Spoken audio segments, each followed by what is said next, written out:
all for joining this webinar on upscaling e-mobility in developing countries for climate mitigation. This seminar is being organized, as you all know, by UNEP Copenhagen Climate Center, which is one of the leading organizations working on energy, climate, and sustainable development. UNEP Copenhagen Climate Center was founded as a UNEP resource center by UNEP and the Danish Ministry of Foreign Affairs and the Danish Technical University in 1990. From 2014 to 2022, the center was called UNEP DTU Partnership till it became till it took its present identity, which is UNEP Copenhagen Climate Center. In today's webinar, we have 4 presentations lined up. First, my name is Talat Munshi, and I work at UNEP DTU, UNEP Copenhagen Climate Center as a senior advisor, and I will be making a presentation from a paper that three of our colleagues worked on Hyderabad on looking at barriers for electric mobility, which will be followed up by a presentation by my colleague Subash on how e-mobility can contribute to climate mitigation, followed by a presentation by another colleague of mine, Jyoti, who would present on barriers that generally e-mobility faces around the world, and we'll round up with a presentation from our colleague from Ghana University in Ghana, Ebenezer. So this is basically the roundup of the presentations that we have here, and so we will move on to our first presentation, which will be done by me. So basically what I'm going to present today is a study that was done in India with help of some consultants to analyze the barriers to electric vehicle adoption in India using Hyderabad as a case study. And this paper was later on published jointly by me, Subash, and Jyoti in Energy Policy. So basically today we are going to present what was done in the paper and the results of the paper. As you are generally aware that there is a strong global push for electric mobility for obvious benefits to climate mitigation. Consequently, Government of India also has high ambitions for EV development in India and is providing financial incentives under the fast adaptation and manufacture of electric vehicles in India, which is called the FAME scheme. Following the FAME scheme, various state governments are also providing EV policies, either have EV policies now or are in process of developing the EV policies to enhance EV adoption in both public and private sector in India. India is also part of the global push on EV 30 at 30, trying to increase the uptake of electric vehicles, which would indicate that they would want to reach 30% of sales of electric vehicles by 2030. So there are a lot of policies and push towards electric vehicles in India. Despite this relatively strong push towards EVs in India, the achievements of the vehicles sold in the market still is very poor. Electric vehicle sales sold in India were around 0.8 million in between 2019 and 20, but of which 83% were three-wheelers. So the uptake in three-wheelers has been relatively high, but there were only 3,400 cars sold between 2019 and 20, and the total market, which is they still account for only 1% of the total automobile market, which is pretty low actually. So a long road needs to be taken to reach the 30 mark. So basically, like in 2017, where the debate on electric mobility was starting in India, we conducted a study in Hyderabad to understand what could be the barriers and what would be the potential type of people who would take up electric vehicles in India. So for our study, basically, when we started with an hypothesis that generally, because this was 2017, there would be low awareness and which would reduce the propensity to buy EVs. In 2017, it was also assumed that inferior performance of EVs related to conventional ICE vehicles might reduce the propensity to buy EVs. Better charging infrastructure could increase So basically, improvement in infrastructure could increase the propensity to buy EVs, and high purchase cost would reduce the chance of people buying EVs. The study that we conducted only focused on battery electric vehicles, so we did not concentrate on PHEVs and other options of EVs for obvious reasons, because the type of incentives which have been given under the FAME scheme in India. So what we did in the study was, we took city of Hyderabad in India, which is in southern part of India, because it is more or less a city that would represent fast developing cities in India. We conducted a survey for potential EV users during June and September 2017. There was a revealed part in the survey where people were asked to reveal their choices that they have now, and there was a stated part in the survey wherein people were given stated preferences for different scenarios of EVs, and they were asked to make their choices using flashcards. Flashcards basically were shown to them in three series.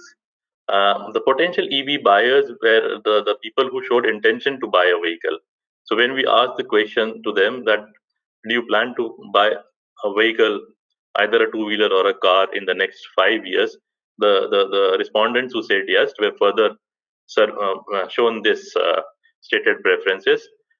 Those who said no were not taken up further in the survey. So among the people who showed intention to buy the EV vehicles, the first question they were asked without showing anything, that would you buy an EV vehicle? So some of them said yes, and some of them said no.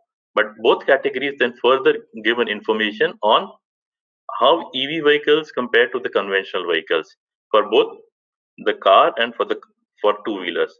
So there were two separate choice questions, one for the car and one for the two wheelers, and there were two different choice sets completely based on the two vehicles. And people then who said yes were considered as people who would choose EVs when information is known, like informed choices or the earlier adopters of EVs. From the people who said no, we then showed them that, okay, if we support EVs by some supporting infrastructure, would you then shift to EVs? So then some of the people who said no said yes, and some of them said no. So again, from the people who said no at this stage, we confronted them with a third flashcard wherein we said that, okay, if we support EVs, we're supporting infrastructure plus some additional financial incentives, would you then shift to EVs or not? So choices at these three stages were then noted down, and then regression analysis was done. So basically, this is the details of the survey. About 500 samples were interviewed for car choice, and about 1,000 for motorized two-wheeler choice. After cleaning, we got about 458 good samples for car choice and 748 good samples for motorized two-wheeler choices. We compared this with urban areas data for urban areas in Hyderabad and urban areas in India. More or less, the sample is representative with the guys square suggest, but there is a slight bias towards single people. Uh, we have a larger portion of males compared to the general population in India, and there is also a slight bias towards the younger group. But this is obvious because in the way of the survey was conducted and people in the field were asked, so there are more males were respondents in the survey. So we checked with the vehicle ownership of our respondents, and it was very clear that the people who had intentions to buy a car already owned a vehicle, and mainly large portion of them had a car already or a motorcycle. People likewise for the motorized two-wheeler set also, a large portion of them already had a motorized two-wheeler. Some of them also owned cars, and a very few of them did not own any vehicles. So the large portion of the choice is coming from people who already own vehicles in India.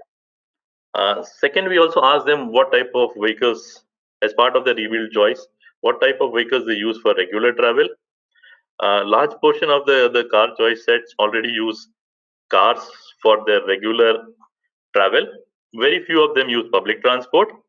But in the motorized two-wheeler choice set, there was a significant, a larger portion of population that use public transport for travel. We also checked how aware they are about government policies and also about if there are about electric manufacturers. So most of them knew about auto manufacturers, but very few of them could come up with names of electric vehicle manufacturers. So awareness about electric manufacturers was quite low in 2017. We also looked at the sensitivity towards various types of barriers, and most of the respondents were very sensitive to charging infrastructure. The second most important barrier that they or the consideration that they had was for purchase cost. Third was uh, they gave a lot of importance to the environment. Fourth, to driving range, and fifth, to look and feel of the vehicles. So now coming back to the choice sets and how people responded to the choice sets. Initially, when we asked people to, without showing anything, to make a choice, a large section of the motorized two wheelers said yes. So there is a lot of enthusiasm to buy motorized two wheelers, EV motorized two wheelers. But when the specifications were shown to people, of the 471 who said yes, a large portion of them said we would not choose in motorized two wheelers.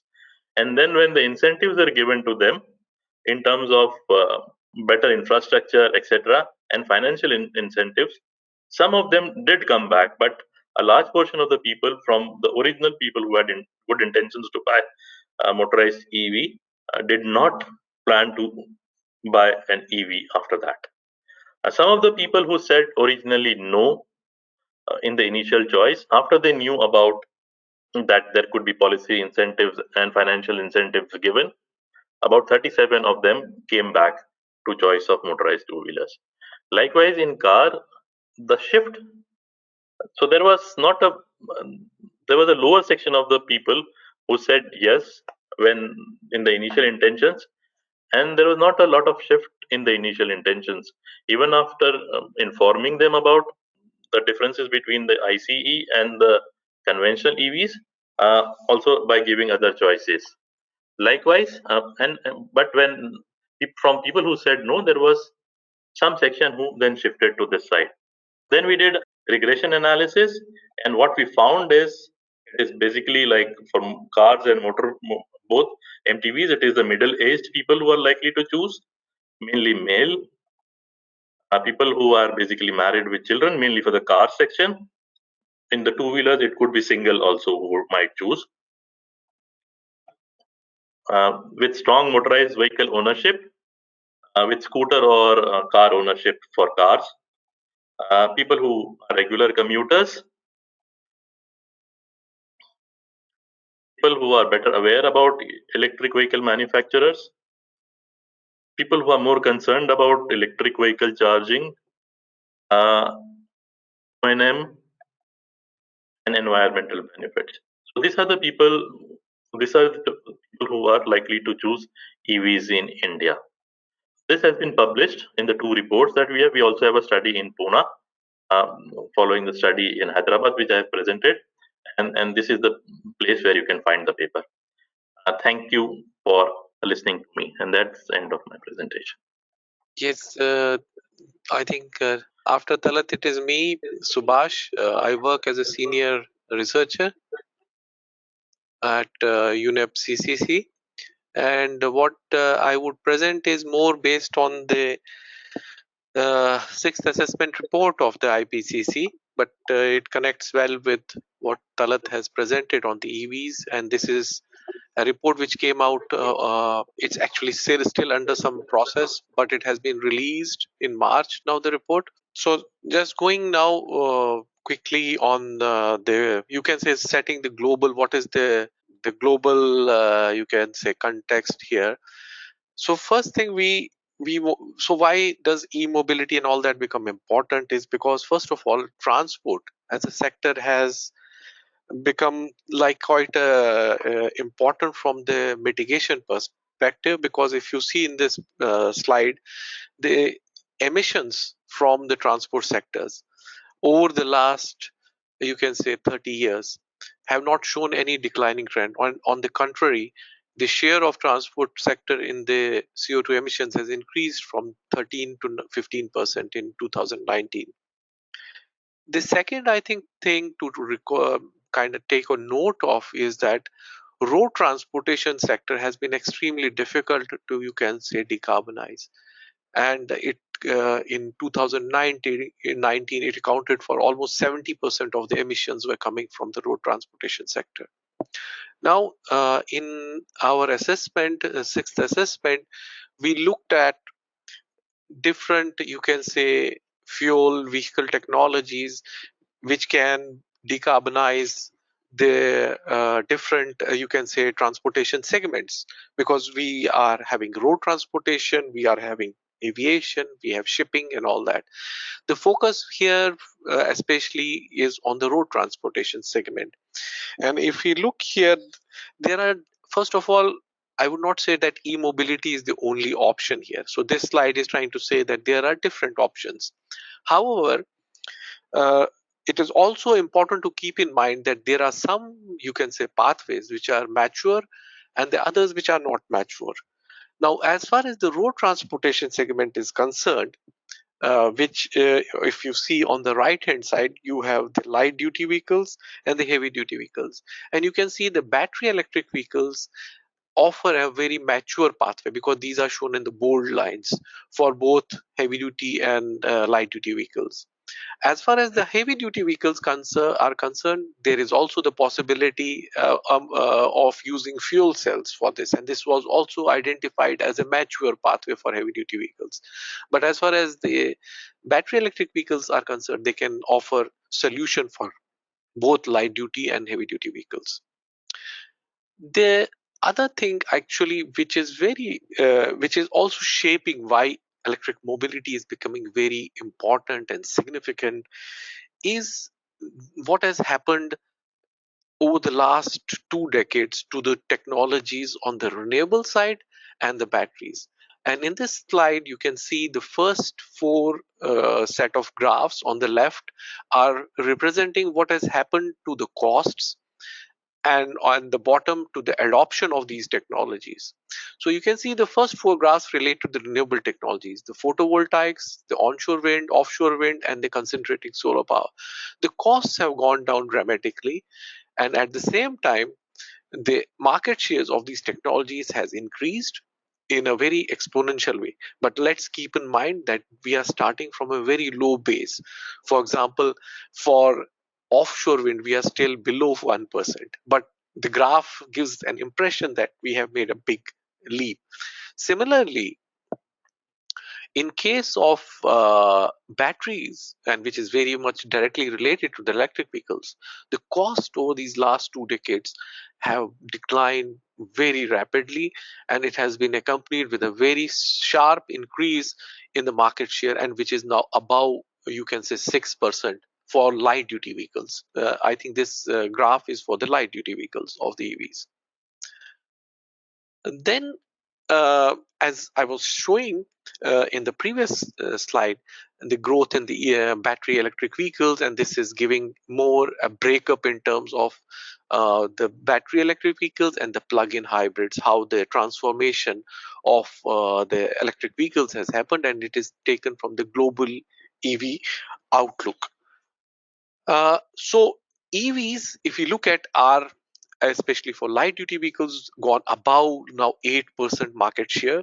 So they are market ready. So there is high level of maturity, and a lot of innovations are happening in the EV space, both in terms of their technologies and both in terms of business models. So there is a lot of innovation happen, and therefore in this sixth assessment, we recognize that EVs are one of the largest, you can say, decarbonization options for the land-based transport.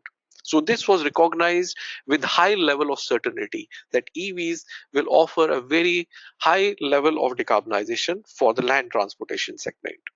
But the success of electric vehicles and the rapid growth in the number of EVs is, however, posing now new challenges. And these challenges are in terms of two aspects. One, in terms of the availability of raw materials. And for example, when we are looking at lithium, cobalt, and all these materials which go into the batteries, there are you can say challenges being witnessed, and there is an increase in pricing of these materials. And the other aspect is that because we have now reached a point where there is a significant stock of electric vehicles in the market, and these electric vehicles would be getting retired at some stage in future, and therefore we need to figure out what we would be doing with these used batteries, whether they would be repurposed, whether they would be recycled, and all that. So that is one challenge. The other point in the EV debate I want to touch upon very briefly is with regard to the life cycle, because we have a lot of discussions when we talk about the EVs in terms of whether they are a decarbonization option at all. And this depends largely on where from the electricity is coming for the EVs. And in this graph, you can see that if we are using coal based electricity to produce and charge the electric vehicles, then on a life cycle basis, they can be even worse than a petrol or gasoline car or a diesel based car. But however, if this electricity is coming from natural gas, then obviously they are better than gasoline and diesel cars. And if this electricity for production of electric vehicles and charging of electric vehicles is coming from renewable sources, then this is the lowest carbon option. So then they become the lowest carbon option. And I would just add here that since we are all moving towards a net zero, low carbon future, and many countries are making those kind of commitments, the possibility that the electricity would be unclean is becoming less and less plausible. But there are, for example, current crisis in Ukraine is uh, pushing many countries back to coal and all that. So there can be short-term challenges, but in the long term, the trajectory is more towards the renewable side. Then I would like to also say here two things from this slide is that there is now a growing, you can say, support for EVs. And this can be reflected in two ways. We can see it is in terms of support, which can be obtained in terms of funding. For example, from the global, you can say, global climate fund, global environmental facility, and even World Bank at the COP announced a fund of around 200 million over the next 10 years to decarbonize the road transportation sector. But it is also not only reflected in terms of funding, it is also reflected in terms of national, regional, local, subnational commitments to go on the path of zero emission vehicles, and their battery electric vehicles can play a very significant role. And there were more than 100 national governments, city states making these announcements in the COP in UK last year. Finally, I want to end here that this whole, sometimes we, when we talk about battery electric vehicles, we start visualizing only in terms of cars, but it is not only about cars, it is also about two-wheelers, it is about buses, it is about three-wheelers, and it is about e-scooters. So there can be a wide variety of vehicle technologies which can be encompassed here. The other thing we need to keep in mind is that battery electric vehicles is not a story of the developed countries, but it is also a story of the developing countries. And there's a lot of innovations happening in developing countries. For example, we were currently working in a number of countries in Africa, and here we can see a lot of private sector fund mobilization happening, a lot of innovations happening in terms of these technologies. And Battery electric vehicles, therefore, should not be only seen by countries as something which is produced outside and imported into the country, but it can be seen as a main means of rejuvenating the industries, creating an industrial structure, and also creating jobs. And with that, I would like to thank you all, and thank you. And I hand back to Talat and or my colleague Jyoti after this. Thank you very much, Subash and Talat. Good morning and good afternoon, friends, depending on the time where June you are in. My name is Jyoti Prasad Painuly. I'm also work at UNEP CCCE, for which my colleague Talat actually gave you a brief history starting from 1990 onwards. So today's my topic is barrier faced by e-mobility in developing countries. So let me take you through some of these my thoughts about it based on our experience of working in this line, and and also the some of these things which my colleague Talat already covered in the case of India, some of these barriers that they had found out in 2017 and how the character changes over a period of time. So when I say the barrier faced by e-mobility in developing countries, there is nothing very specific thing that one would say barriers e-mobility is facing all over the world. It's not only in developing countries, also in developed countries. What is more important is to know that what exactly is the intensity of these barriers, what is the various dimension of these barriers, and I'll come to this kind of things, that why this is what kind of dimension we are talking about, what kind of intensity of the barriers we are talking about. The reason is that if the stakeholders have to take an action, if the government, for example, has to take an action, we can say that, oh, this is very expensive. How much expensive? For whom it is expensive? So these are the issues which a barrier analysis should be able to basically bring out, so that a meaningful action can be taken by the governments. So first thing in that is, as I mentioned, is that who is facing barriers? Now, so which vehicle I do actually remove the barriers to? Do I get for the cars? Within the car also there are taxis running, there are private cars running, or it should be bus. Ideally, of course, I would like to remove barriers to all the electric vehicles if you have to go all electric in terms of electric mobility, assuming that it is also helping us decarbonize, as my colleague Subash mentioned. But then there is a resource limitation with us, and you cannot, if it is, for example, financial barrier or economic barrier, it's not just enough that I would say that I'll go all. I need to look at my resource availability. So then I need to prioritize. Now every stakeholder will say, oh, I want to actually do it for the car first, or I want to go for by bus first. Some of these stakeholders will say, or somebody will say, why not in rural areas? So there comes then a selection of these vehicle. Which vehicle do we select? Which is about prioritization, considering the resource constraints, considering the steps you want to take to start with, and not put all your eggs in all baskets, all your resources in everywhere very thinly. So for prioritization, basically, then how do you prioritize? So what you do is you have criteria for prioritization, and these criteria typically are like, you have economic criteria, you have social, and you can say the cost. What are the costs? What are the benefits? Benefits in terms of your social benefits and all that.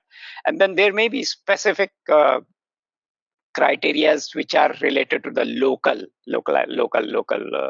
criteria. I would say that, for example, that the stakeholders may want to basically increase industries, which just also you saw that there is OP bus in Kenya. So does everybody wants to do that, or somebody wants to do in the area of, say, more motorcycle? Rwanda is doing something in that area, for example. So these kind of weight you put, criteria you put, and weight you put. Now, a lot of these criteria you'll find they are subjective. A lot of them are objective. In terms of financing, for example, you can say, oh, this is the difference between the cost of a electric vehicle and this the other vehicle. So there is a figure for that. But how do you quantify, or how do you say that it is helping, say, for example, the handicaps, or it is helping my environment? How do you do that? Put the same comparison figures. So there you have this multi-criteria analysis which you use for prioritizing.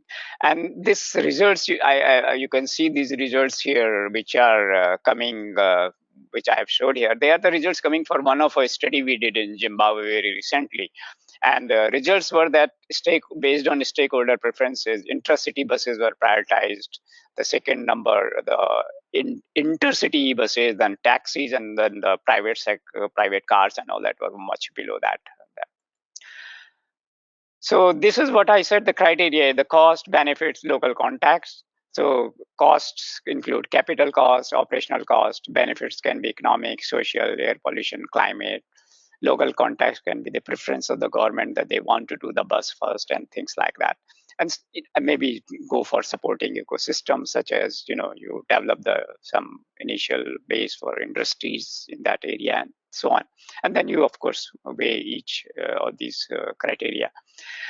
And I gave you the results, but the way this exercise was carried out, you can see here that I'll not go through the sheet, but very briefly I'm showing you this, that how this can be accomplished. These are the costs: that capital cost, operating cost, and you give them cost 30% weight to the cost, then benefits 40%, local context 30%. Within that you have investment requirement, then you have electricity consumption, the operating capital cost, this is capital cost, this is operating cost, and all that, where you give again the second level of weights. And the third level of weights you are giving also within the investment, within that capital cost, you have EV's investment requirement, and then you have charging infrastructure requirement, and so on. So this is just to illustrate that you can use these kind of quantitative methods basically to basically use this criteria, where you have a variety of criteria, some objective and some subjective, and then finally prioritize the vehicles. Once you have prioritized the vehicles, that's the stage where you then do the barrier analysis for these prioritized vehicles. And when it comes to the barrier analysis, of course, many of you, I'm sure, are aware that there are some of these standard categories of the barriers. And then these include, for example, economic and financial, policy, regulatory, infrastructure, awareness. But from where do you get actually the basic information about these barriers in the country? And that's where becomes the stakeholder consultation become extremely important. You need to start with a base where you start. Maybe you can go to the literature survey and look at the kind of barriers that are there for the technologies of these in your country, or some kind of studies that have been done. For example, Talat mentioned a study in India. So you can start with some of those kind of things. And another way of doing that, and it can be complementary or it can be supplementary, is this. For example, for the vehicles, if you don't have any immediate idea, then you start with the value chain of the vehicle. And this value chain of the vehicle has various steps in electric vehicle uses. For each, there's activity given against each step, you can see. And then you can check for the barriers, that what are the kind of barriers at this each stage this electric vehicle is facing. And then you can use all these barriers you come out at the activity levels and all that, and put them in each category, and then carry out these stakeholder consultation. There are a variety of, again, methodologies for stakeholder consultation. One of them, Talat mentioned about using this flashcard. There are then again questionnaires, open-ended questionnaires. Then there are other where you want to find out, as I mentioned, intensity and severity of the barriers. Then you have these questionnaire where you can put up some of these scale, ordinal scale, or no, or those kind of ordinal scale where stakeholders give their preferences on a scale, and then use some of these non-parametric methods basically to analyze these and come out with the severity and intensity of the barriers using these kind of methodologies. This is just an example of the technical barriers that one people can face, the countryman can face. Suppose you decided, okay, that I am going to basically, first come out with the bus and remove their barriers, and I'll import it from say China, for example, let's say. But if you're going to use it in Europe, or suppose you're going to use it in Africa, but then if you have a collaboration with a European country for some of these things, they will have a totally different kind of chargers, connectors, and wireless charging. Because these kind of things, when these new technology comes, all these new actors who emerge, they come out with their own standards, their own equipment, and this initial stage, this becomes a nightmare. And although now the work is going on to standardize them, but it may take some time. And so in the meantime, all these barriers have to be properly seen when one goes for addressing these issues. This is another typical example of financial, that the barrier where you need to look at that. What exactly can I really go to this level of addressing the barrier? A barrier may be that the charging, we need fast charging, but look at the cost of the fast charging. And this is, of course, little old figure now, I think 1 or 2 year old figure. That level 1 charger, which is level 1 is when you can charge at home in the night car, was 813. It has gone down now. Compare it to the DC fast charger where you can charge a bus also within half an hour is $140,000. So these are the kind of things one will have to really look at when addressing the barrier, that what are the kind of my resources and what kind of barriers this vehicle is facing, and these kind of things. So I had to just very briefly describing these barriers. I wouldn't, these barrier, once you have analyzed, then it goes to next stage to the policy framework. And then from policy framework, you go to the roadmap. This is not something which I'm covering in this presentation, but this is the kind of logical flow that you go from barriers to the policies and policies to the roadmap. In the roadmap, typically we'll have the policies to address these barriers with timelines, with finance requirements, and with the institutional arrangement that will be in place. I'll stop here, and thank you very much for your attention, and we will be available for any questions after this. Thanks. Yeah, hi everyone. My name is Ebenezer Amankwaa. So I'm a lecturer here at the University of Ghana, and I'm part of the team that have been working on Ghana's national electric mobility policy. And I'm doing this presentation on behalf of myself and then my colleague Ernest, and then also our team at UNEP CCC, Subash, Talat, and then Jyoti. And I think my presentation fits in perfectly from Jyoti's presentation. So I'm presenting the Ghana case in terms of our e-mobility barriers and some enablers that were identified. This is going to be the outline, give a brief introduction, highlighting the policy initiatives and data source and methodology, and then talk about the barriers. And as we all know, just like many African countries, Ghana is having its fair share of urbanization, and currently it stands at 57%. And even the urbanization itself is not a problem, but we have not been able to fully optimize its benefits. And so as a country, we are undergoing several urban challenges, and the transport sector is not an exception. And these challenges include the traffic congestion that we see on our roads. And because of the fossil fuel dependency vehicles, we have a lot of air pollution. And the government over the years have been trying to put in place systems and then measures to address this situation. At a global level too, there's been some response, both by governments and industry players. For example, the Paris Agreement is supposed to reduce global warming and then cut down emissions. And there's also been the increase in sale of EVs, and my colleagues have spoken much about it, so I won't belabor the point.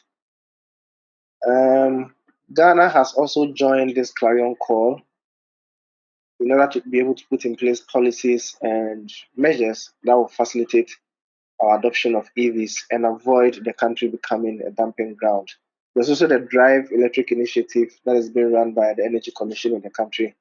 And the idea is to show up productive use of our current excess capacity. So with this background and with the help from the Climate Technology Center and Network by providing funding and also technical assistance from UNEP Copenhagen Climate Center, we have developed Ghana's national e-mobility policy draft. We've also developed a market readiness framework and undertaken a market feasibility study for e-bus deployment in Accra and Kumasi, the two major cities in the country. And I would like to now briefly share some of the findings from the project. So based on our stakeholder engagement that we did, there is an overwhelming majority, 100% support for government EV adoption policy. And several factors account for this support from the public, as you can see in the chart here. With this support, what we did was to then prioritize the different usage types and vehicle modes. And out of the modes that you see on the screen, the bus was prioritized for public transport and personal cars for personal mobility. And in terms of our data sources and methodology, we employed a mixed methodology approach. And this included desk review and then having expert interviews, mainly consultations with national policy actors and regulators, and then also end users within the transport value chain. Then we also did a consumer survey, and this covered the three major zones in Ghana. The northern zone represented by Tamale up top here. Then we had the middle zone or the transitional belt represented by Kumasi, and then the third zone, the southern zone, was Accra, the capital city. So put together, and this represents the different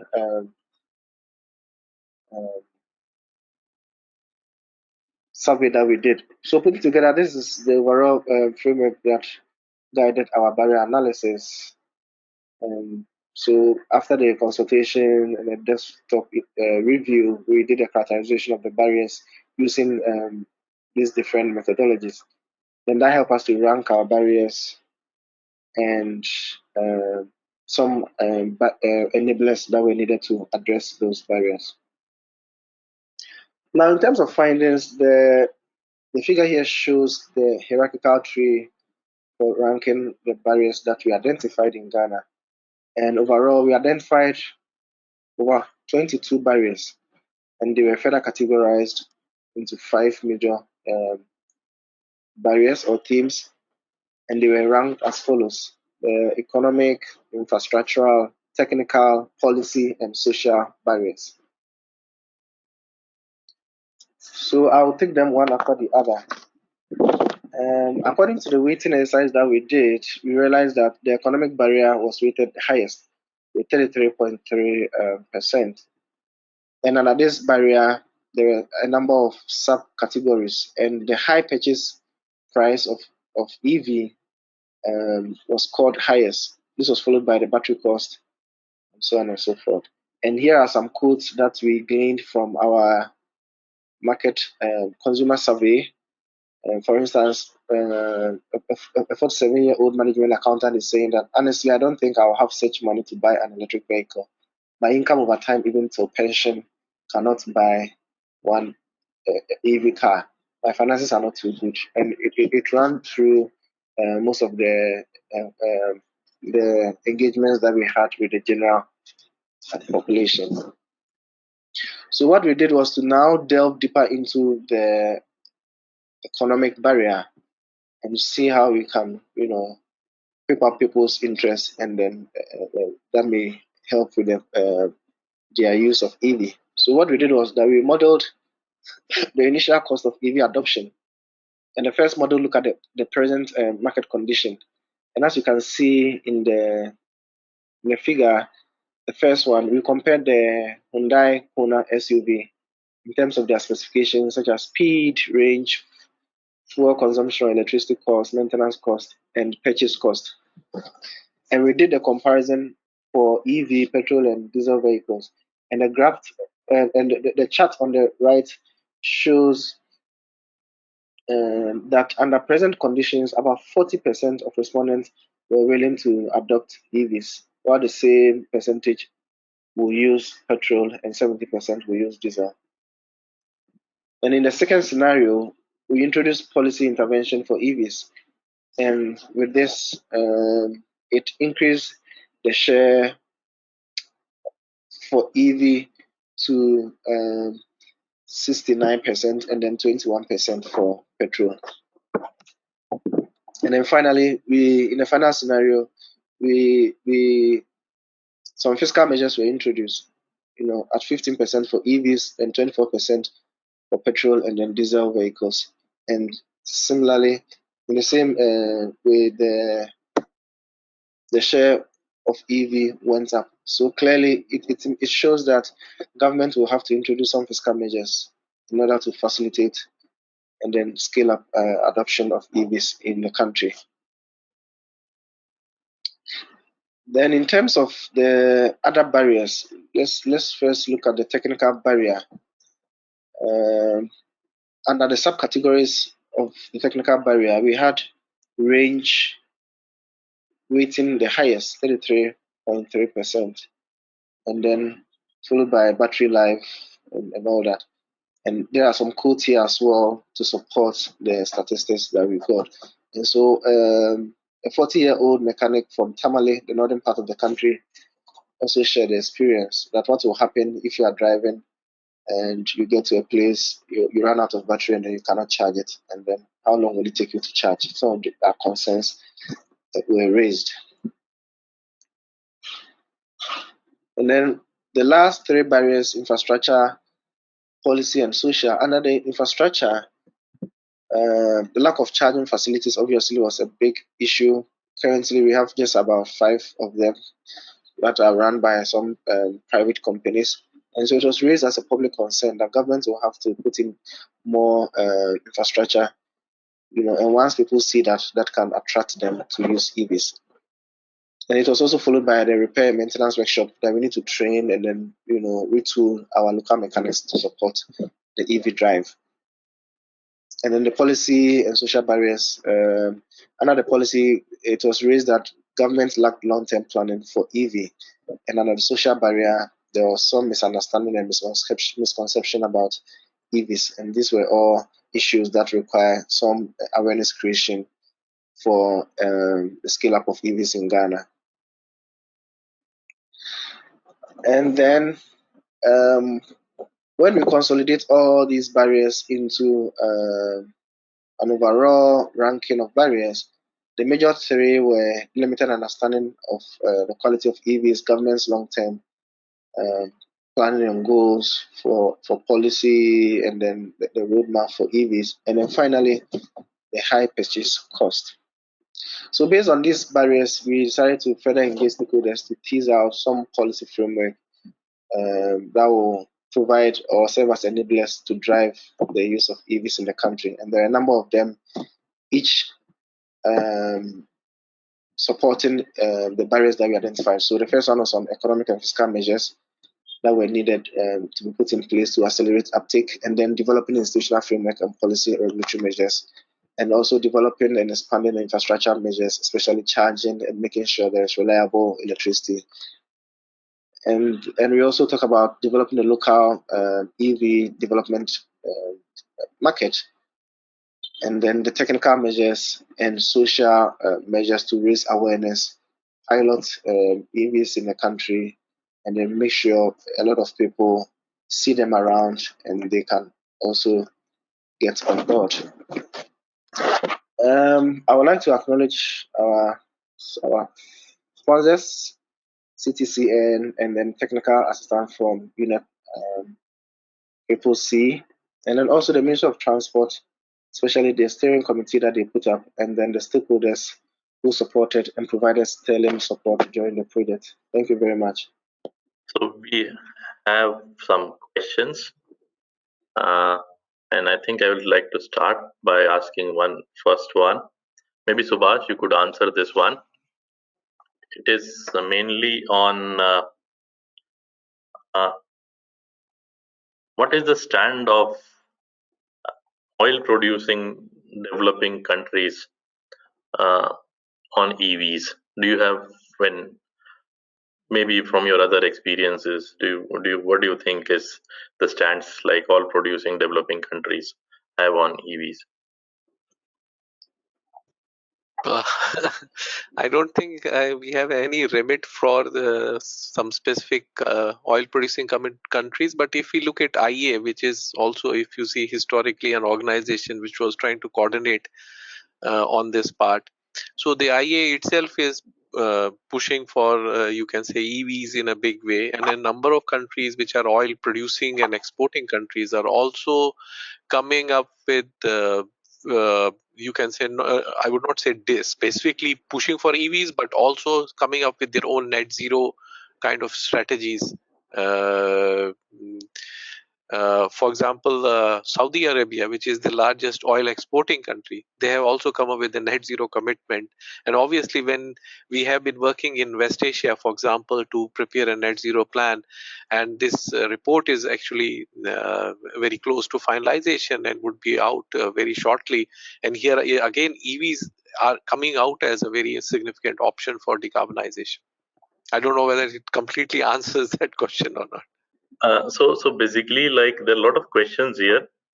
What we will do is we will try to answer them and put them on net. But we can just take one more question, which is basically, are outputs of the surveys and EV barrier analysis shared with EV manufacturers or not? So maybe I can start answering that question, and maybe Subash and Jyoti, you can add to it. Like for the work that we did in India, mainly we were engaging with the government and other stakeholders, and not mainly with the manufacturers. But I think it is a very good idea for us to share it with EV manufacturers, and that is also a purpose by which it was published in the EV policy, uh, in the environmental policy. So, and when it is published in a journal, I think access to everybody is there. But I think we have not been very proactive with manufacturers, but there might be a case where we could be proactive with the manufacturers. I think I would like to thank you all now. Subash, do you want to add anything here? Jyoti? Yeah, very briefly, I would say that this is one of the suggestion which is very constructive suggestion, and it normally is always this kind of information should go to the back to the stakeholders, that what input they what has been done with that.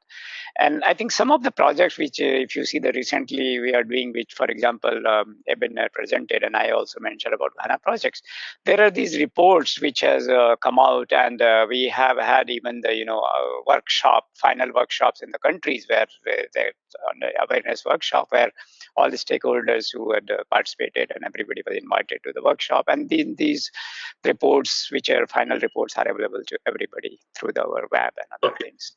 Okay, then Jyoti, thank you. I think with that note, I would like to thank all the panelists, Ari especially for organizing everything and helping us out, and not the least, everybody who attended this webinar and participated in the interesting discussion. There are questions which we have not answered, which we will answer in the due course and put them on the web. Thank you so much.